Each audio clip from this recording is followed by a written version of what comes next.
Stupid butthurt millennials are all over social media whining and crying because the UK voted to leave the EU. They're out on the streets protesting against democracy and in favour of the political establishment.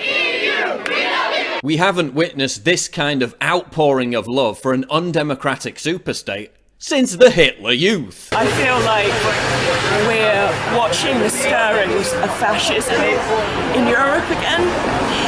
And I genuinely never thought it would be my country that did that.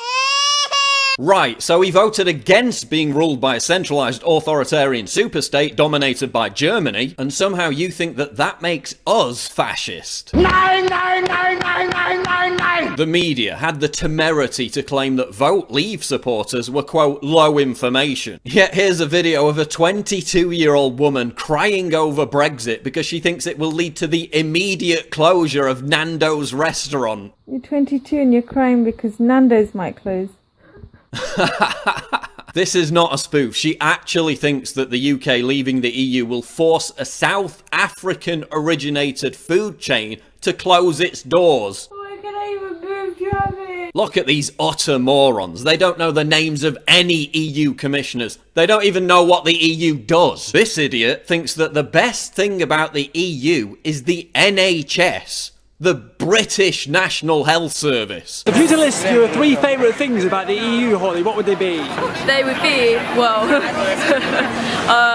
definitely the NHS. She thinks that Brexit means the government will no longer pay for her to travel to France. If I can't go to France, I've got to pay to go to France now. Flight travel. She thinks we should have stayed in the EU so everyone would be forced to have the same opinion. That's what basically, like for me, it's just about everyone being united together and like having the same opinion. Oh, you are so dumb. You are really dumb. For real. The special snowflakes are also whining about how old people have stolen their future. You know, it really is the younger generation that this is going to affect, who were kind of, they were, I guess, outnumbered on the day.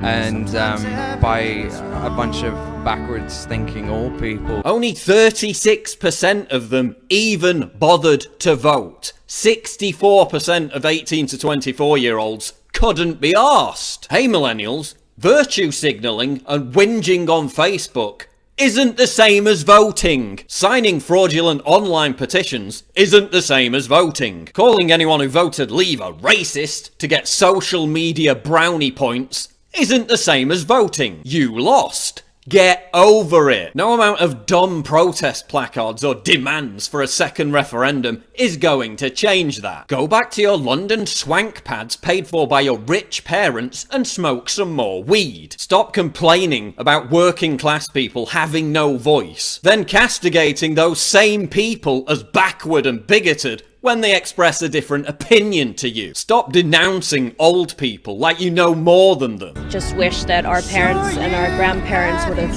thought of their children and our generation. This is the generation that fought and died for your freedom to vote in the first place. Imagine if you fought in World War II, saved this country from fascism, and then contributed to British society for the next 70 years, only to have some 18-year-old punk tell you that you shouldn't be allowed to vote. These people built our country, but they're robbing you of such a bright future by deciding to take Britain out of the EU, because those European Union unemployment figures are really impressive, right? 37% youth unemployment in Italy, 45% youth unemployment in Spain, 50% youth unemployment in Greece. Now you're wearing safety pins to prove you're not racist, while carrying signs that say white people need to die, because that's not racist at all. Oh, but it's all about love and free hugs, while you hurl death threats at pro-Brexit politicians and wish cancer upon Leave supporters. Listen, painting love on your face doesn't give you the moral high ground.